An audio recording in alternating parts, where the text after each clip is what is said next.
From News Channel 8, this is High School Sports Final.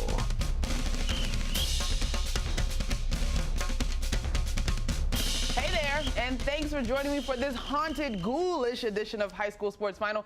I'm totally kidding. None of that is happening. I'm your host, Monica, or Minnie McNutt, for today. Lots of scores and highlights to get to, so let's not waste any time. To D.C. we go, and with the playoffs in a couple of weeks, teams, if they haven't already done so, need to get some wins.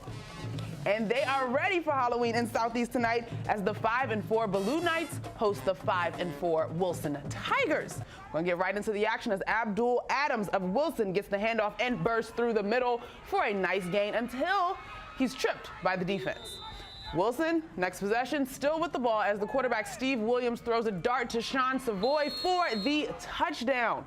On another Wilson drive, Adams gets the ball again. Look at that run as he heads right, makes a few defenders miss, and he cuts back all the way across the field. He's just going to outrun all of the Blue defense on his way to the end zone. Wilson improves their record to 6-4 as they go on to beat Blue 36-14. A nice night in Silver Spring as Wheaton hosts Damascus. Nick Bumbalis for the Knights tries to roll out and make a play, but his pass is going to fall short. The Swarm and Hornets were tough on Wheaton the entire night. So Bumbalis back to punt it away.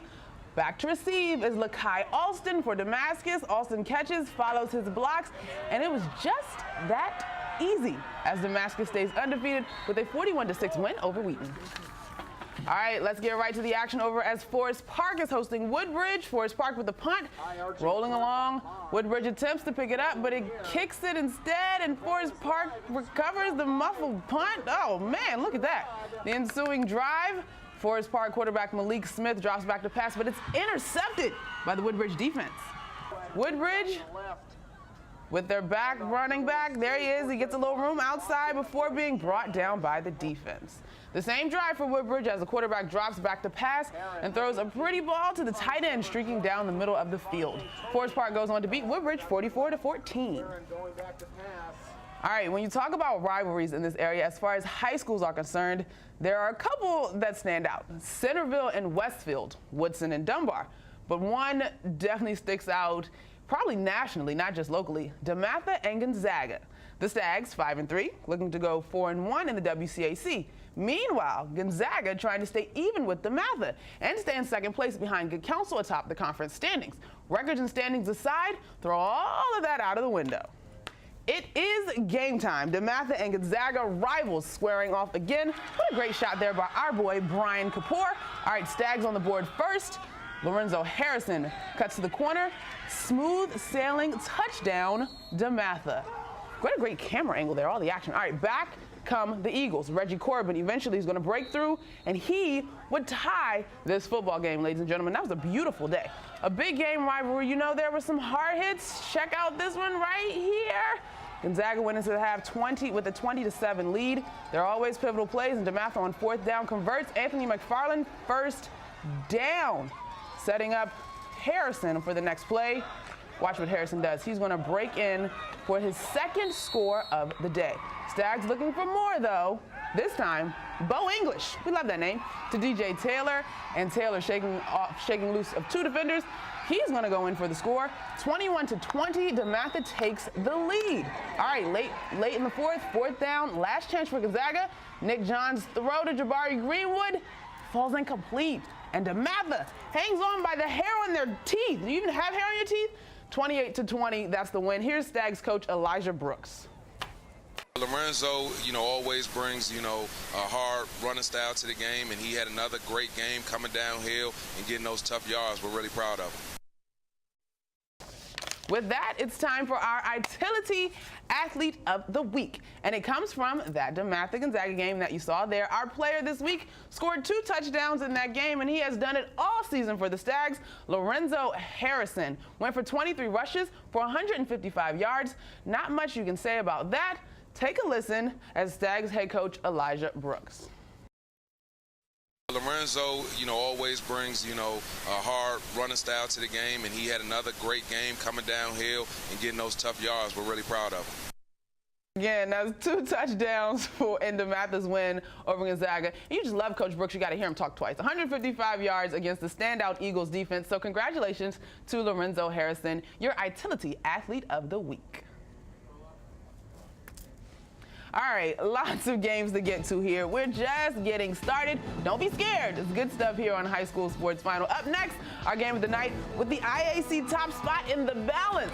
Plus, walk this way. Local sports stars get to go one-on-one with some of our local prep stars to talk about an important issue, a very important issue. And they got to walk the catwalk. We'll explain.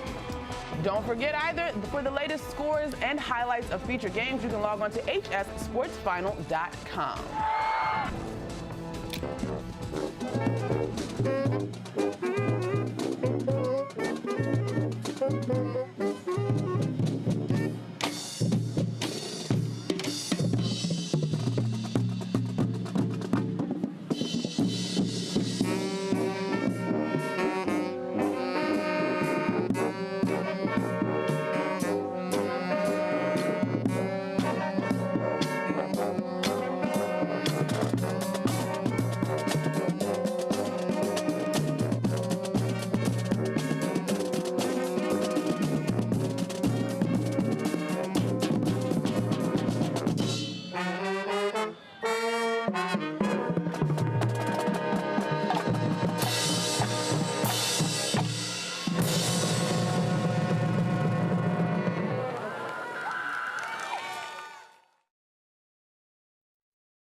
Back to High School Sports Final. The IAC Strong Conference, with the leaders currently being Episcopal. That is going to take us to our game of the night. A pivotal matchup between Bullis and Episcopal. Both teams 4-0 in conference, and they are looking to get it on tonight. So when the two would tango on the gridiron, who would get a leg up in conference play before the playoffs begin? The top of the IAC up for grabs. Episcopal and Bullis. Bullis on the move. Dwayne Haskins Jr. back to pass. And look at that nice pass and catch to Cameron Brown. A first down for the Bulldogs. All right, now I'm sure this is not how the play was drawn up, but check this out. The fumbled snap to Devontae Williams. He manages to get a hold of it and switches his direction, finds that wall of blockers, and he's coming right into your TV. Right down the sideline, prime real estate, and into the end zone. He takes out the referee, but it's all good. A little bit later, no matter, next play, Haskins there. He's in front of the 1-yard line. Bullis takes the lead. Bulldog Nation likes what they see. Episcopal on offense, making it happen. Gets around the corner, finds a little bit of blocking, all the way down to the sideline. That's Smith there, and he would get a 65-yard touchdown run, score 17-10 at that point. All right, Bullis would answer. Big plays in this game by both teams. Haskins in the pocket, slant to Brian Latham Jr., and Latham, he's turned on the Jets. He breaks the seam, he's gone. He's gonna run out of gas a little bit just inside the 5-yard line.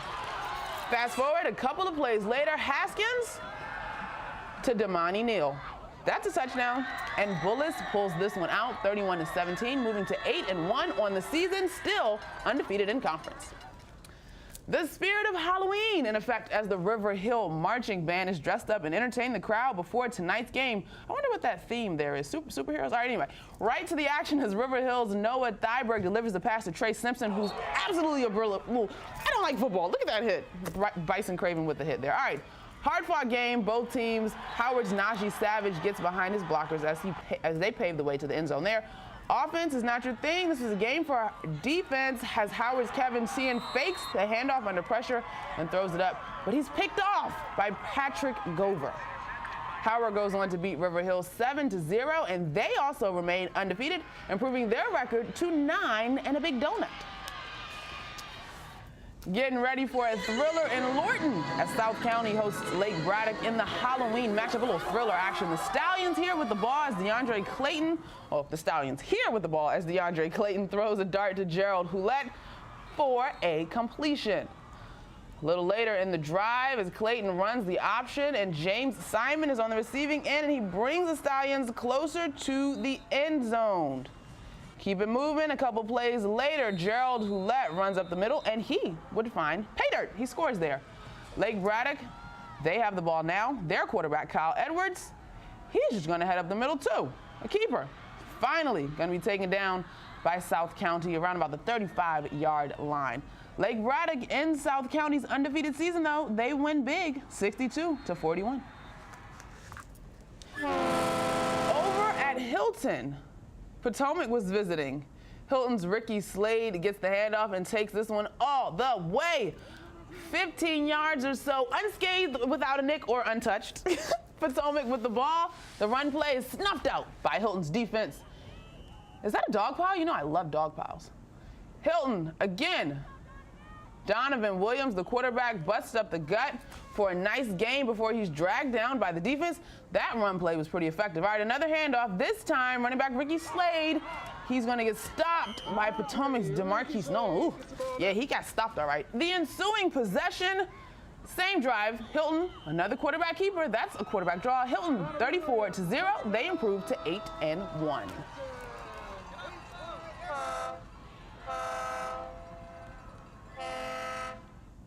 Oh, gotcha. All right, so we got plenty more to come on High School Sports Final, including what this is all about. You got pros walking the one way, and you got some high school athletes walking the one way. You want to stick around. This is a great story. All right, you also have the chance to show us who has the most energetic and spirited high school. Log on to WJLA.com/spirit and tell us why your school is the best.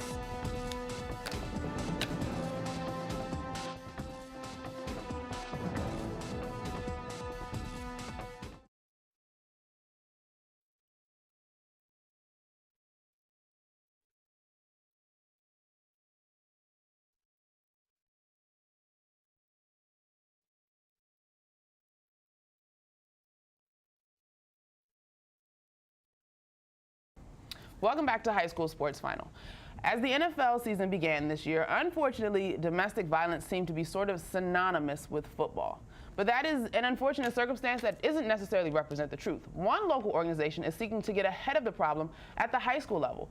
This organization believes that prevention is the way to cut back and end domestic violence. As a football player, as an NFL player, you're always a role model, but don't hit women, no bullying, and it starts at a young age. If you can influence kids at a young age, you can always help. Washington wide receiver Andre Roberts joined other area pro athletes in walking in the 6th annual Walk This Way fashion show. I might give you a little bit of the swaggy, ooh, kill 'em.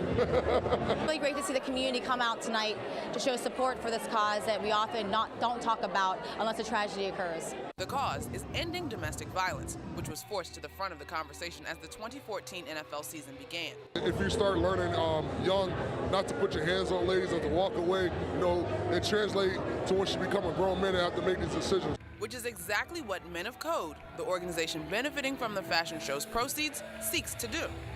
I think that athletes have a special place and opportunity because of their status as players, and it's amazing and so great to be able to have these athletes then step up and use that exposure, use that social platform to be able to talk about this issue. The Men of Code program focuses on that status at the high school level and takes a proactive stance to domestic violence inside the classroom and in the community. I didn't know that domestic violence was such a major issue that was going on in the world.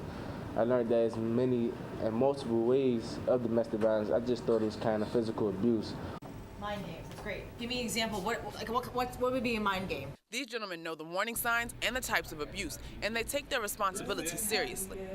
I've heard them at the lunch table, maybe walking through the halls and in class sometimes having a conversation about it and talking about how serious it is and how it's not funny for anyone to be abused, whether it's a male on male, female on female, female to male. it's just not right. Just hearing them be able to say those sort of declaratory statements about pledging to be a man of code, it makes us, makes me feel good saying, yes, this is making an impact. These boys are learning. And it all culminated in a stylish walk for a powerful cause. Coming from where we come from and having them here is just a good representation for our kids and our community. All right, Becky's Fund funds the Men of Code program that is run at Friendship Collegiate with the entire football team. They're involved in the community, and obviously their goal is to end domestic violence before it can even start.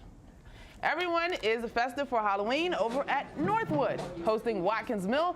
The Wolverines looking to score out of the gate. Markel Grant trying to toss it to the flat, but it's tipped. And Isaiah Aronoff almost comes up with the interception. So close, but it falls out of his hands. All right, Ernesto Rapallo would kick the 29-yard field goal, and Watkins Mill would take the lead. All right, Thomas Joffrey for Northwood, back to pass, but that ball is tipped as well. Something about tips this game. Adrian Torres Vista makes the pick. He would be brought down inside Gladiators territory. But the Wolverines would answer.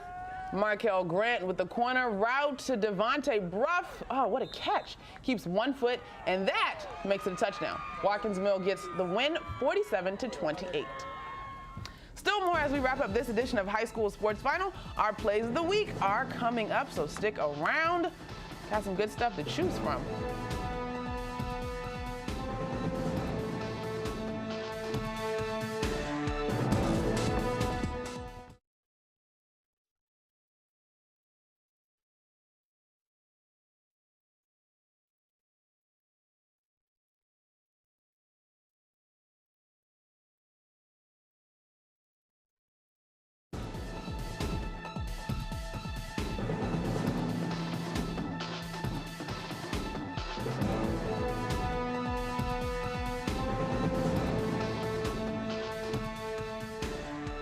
Remember, you can go to our Facebook page at highschoolsportsfinal.com to select your choice for play of the week. This should not be a play of the week. This is rough, guys. All right, over in Utah, 3.7 seconds left. All the team had to do was take a knee, but they don't. The quarterback, Jason Money, walks over to the side, drops the ball, and the other team swoops in, gets the ball, and they score a touchdown. What? Oh, man. Jeez, the ball went unprotected. It would have been game over if he had just taken that knee like I mentioned, but he didn't. The Maple Mountain High took it in for a touchdown, and they win. They're going on to states. Oh, my gosh. I guess that could be a play of the week for Maple Mountain. All right, here we go. Wilson and Baloo playing at Spingarn High. Abdul Adams of Wilson takes the handoff one way. Doesn't find much room there, but he cuts back across the middle of the field, and there's some space. Look at him go. Taking it in for the score. Wilson downs Baloo 36-14. Or would it be this one? Episcopal on the offense, the handoff to Eric Smith. He would juke and break a tackle. And he says, I'm just going to run to the side of the field where I have some space. And, my friends blocking for me, all that good stuff, all the way down the sideline. Smith is in for a 65-yard touchdown run. 17-10 the score there. All right, here we go. Playoffs are coming up, so let's talk about them. This week, we've got some big games, and tonight, Eric Goldwine joins us from the Gazette. Eric, thanks for being with us. Thanks for having me. Happy Halloween. I'm happy. I know. Thanks for coming in. I love the costume. Thanks. All right, Eric, playoffs. Good stuff. We talked about this a little bit prior to the game. Yeah. Let's go to Montgomery County first. What you got for me? Well, you can't overlook the undefeated defending state champion Northwest Jaguars. They haven't lost in a full calendar year now. They have some ridiculous winning streak. They've been dominant this season. Their closest win was like a 12-point win. Everything else has been a 30, 40-point blowout for them. So is that indicative of what's going to happen as we go into the playoffs for Northwest, or will they be kind of shell-shocked if they run across some competition? Well, every test they faced so far, they've handled it.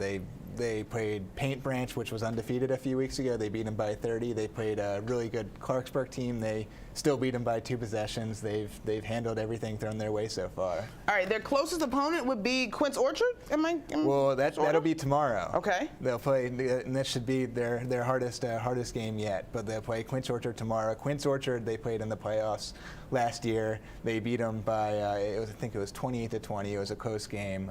Quince Orchard's a very good team, but yeah, that should be their biggest test. I had a chance to check out Quince Orchard a little early in the year, and they certainly remember the matchup with Northwest. Who are some kids, some players we got to watch out for in this matchup? So on Quince Orchard, they got a very good running back in Kyle Green. Once he gets going, they have a very good running game in general, and their defense is really what they lean on. They have a lineman, Adam McLean. He's a Penn State recruit, and he's kind of the heart and soul of them. But against Northwest, who knows what he'll be able to do. Outstanding, Eric. All right, and we're also joined, folks at home, by Rhiannon Walker, who writes for the Washington Post. You cover DC, PG, Virginia. So we got panelists, people. We're moving up in the world here on High School Sports Final. All right, Rhiannon, we're gonna get you into the conversation. You left a game in DC tonight? Yes, I was at the Wilson Blue game actually at Spin Garner, and it ended with Wilson winning 36-14. And right now, it's kind of moving around so that you have a second seeded team right now. Basically, there was 3 teams that were 5-4, 3-2, but with Dunbar's loss to Anacostia on Thursday night, that actually created a space for Blue and Wilson to take over that little space right there. Wilson's actually going to play Dunbar next week, so we have a little bit of an exciting matchup with them going into that. But Wilson ultimately won, so right now they are firmly in place in second seed. They also just beat H.D. Woodson last week, so it's created a little bit of an interesting matchup in the DCIAA Stars. All right, cool. So we did Montgomery County, we got DC. Eric, let's go down to Prince George's County. Is Roosevelt still the team to watch? Roosevelt's the team to watch, but there's a lot of. I mean, they could. It's really anybody's game there. Now, Douglas is not 4A, but what about Douglas? They're 2A. They have the best, in my opinion. They have maybe not the best, but maybe it's the best defense in Prince George's County. They got this big guy, Amir Fenwick. Look out for him. Gotcha. He's a playmaker. All right, we're running out of time real quick. Rhiannon, give me 2 teams to watch in Virginia. Okay, if I had 2 teams to watch, I would look out for Westfield and also look out for Tuscarora. They're out there more so in the Leesburg area, but they handled business when Broad Run came to visit them, and their main running back, Jake Reimers, he actually ran for 378 yards against them. So if I had to look out for Noah Reimers, if I had to look out for a team, one that can run the ball hard and one that is not afraid of facing anybody, I would go with them. All right, thank you guys for joining us. I got to talk to my producers about my time for my analysts, but that's all we got time for this episode of High School Sports Final. Come on back next week. The playoffs are unfolding. You got to find out what happened.